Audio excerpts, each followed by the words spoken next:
அனைவருக்கும் வணக்கம். Welcome to Ponmani channel. உலகெங்கிலும் இருக்க தமிழ் மக்களுக்கும் மலையாள மக்களுக்கும் இன்றைக்கி ஒரு முக்கியமான ஒரு பண்டிகை. தமிழர்களுக்கு தமிழ் புத்தாண்டு, மலையாள மக்களுக்கு அவங்களுக்கு இன்றைக்கி விஷு பண்டிகை, சித்திரை விஷு. ஸோ தமிழ் மக்களுக்கும் உலகெங்கிலும் இருக்க தமிழ் மக்களுக்கு தமிழ் புத்தாண்டு வாழ்த்துக்களையும், மலையாள மக்களுக்கு சித்திரை விஷு வாழ்த்துக்களையும் தெரிவிச்சுக்கிறோம். இன்றைக்கி திரைவிமர்சனத்தில் நம்ம பார்க்க போகிற படம் அந்த தமிழ் புத்தாண்டை மையமாக வச்சு வந்திருக்க படம் தான் டியர்.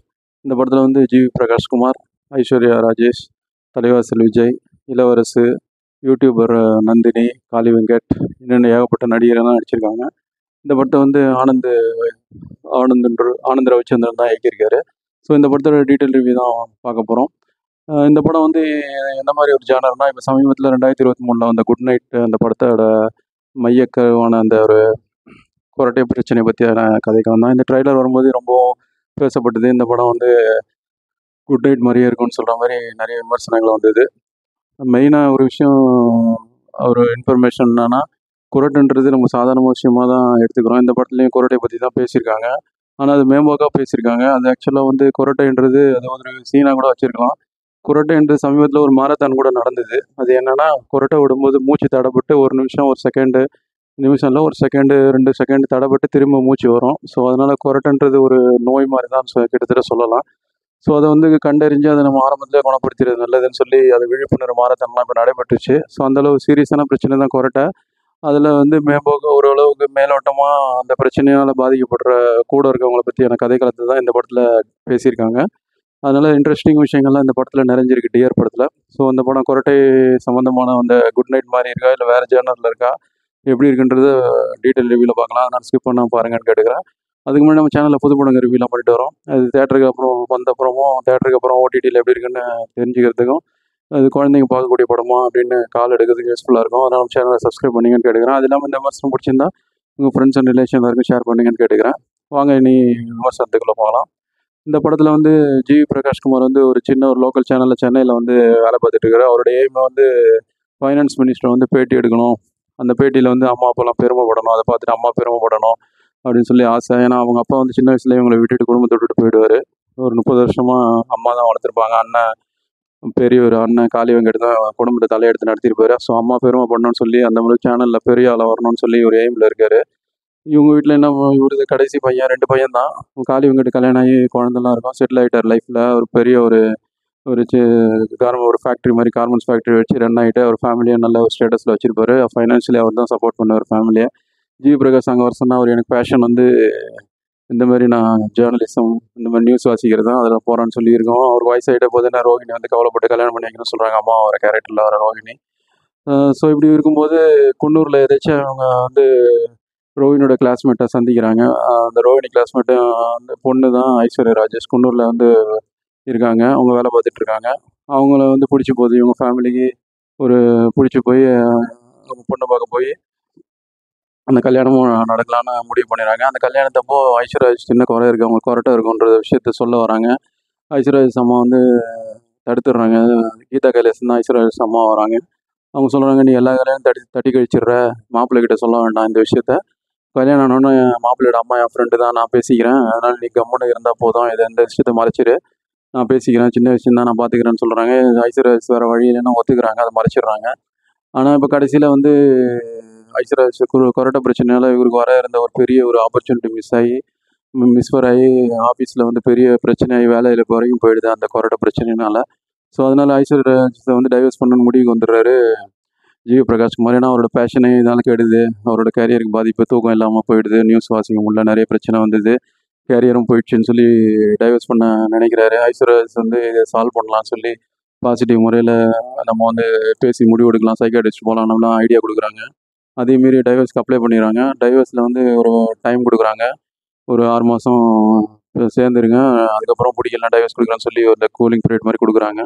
அதுக்கப்புறம் என்னாச்சு, இவங்க டைவர்ஸ் ஆகிடுச்சா இல்லையா, என்ன ஆச்சுன்றது தான் பரபரப்பான. இதுக்கு தீர்வு சொல்கிற மாதிரி அமைஞ்சுதா இல்லையா, இல்லை இவங்க பிரிஞ்சு போயிட்டாங்களா, இல்லை திரும்ப ஒன்றானாங்களா அந்த டைவர்ஸ்க்கு அப்ளை பண்ணதுக்கப்புறம்ன்றது தான் பேலன்ஸான அமைச்ச கதை. கிளைமேக்ஸில் ட்விஸ்டோட முடியறது தான் அமைச்ச கதை.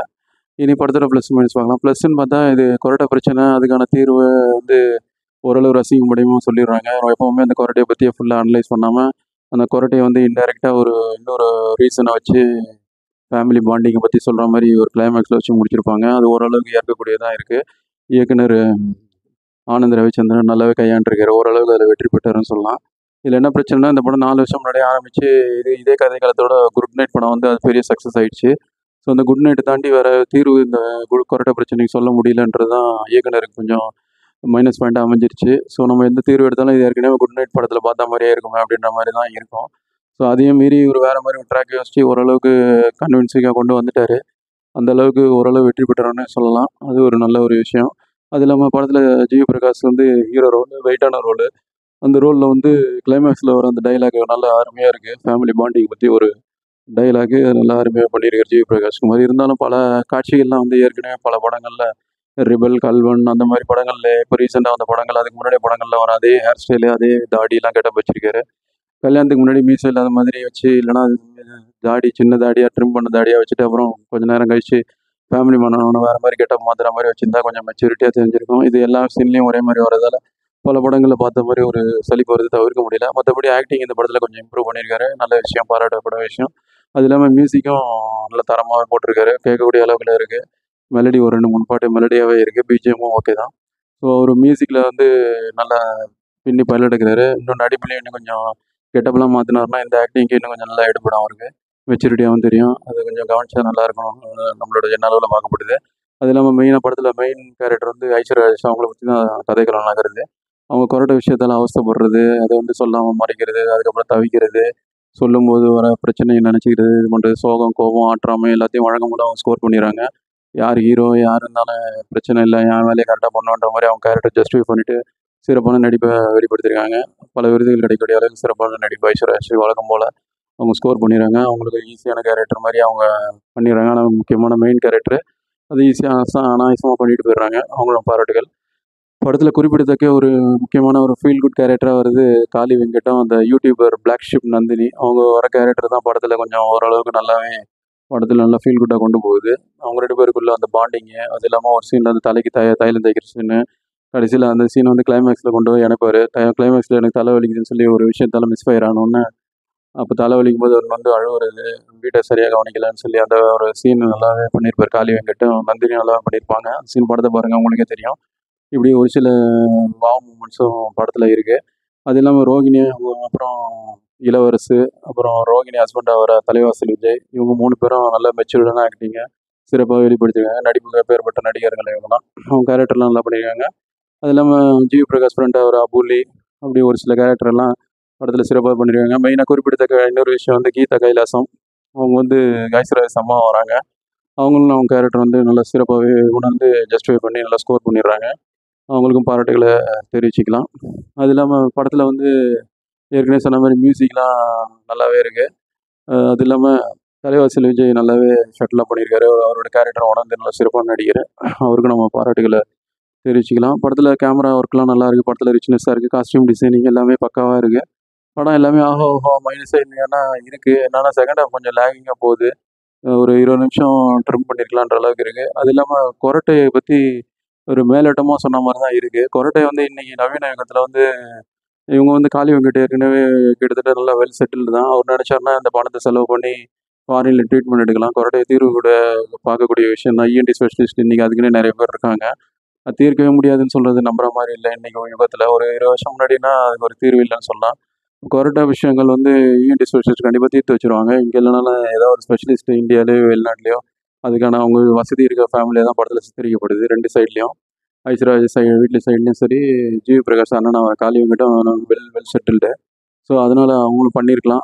அது இல்லாமல் கொரட்டை பிரச்சனையை வந்து இன்னும் கொஞ்சம் 2, 3 சீன்லேயாவது அதோட டீட்டெயிலை டாக்டர் விளக்குற மாதிரி ஒரு சீனாவது சின்ன விழிப்புணர்வு வந்திருக்கும். ஏன்னா கொரட்டைன்றது நம்ம நினைக்கிற மாதிரி சாதாரண நோய் கிடையாது. அது ஆக்சுவலாக நோய் இதில் தான் வரும், லிஸ்ட்டில் தான் வரும்ன்றது நிறைய பேருக்கு தெரியாது.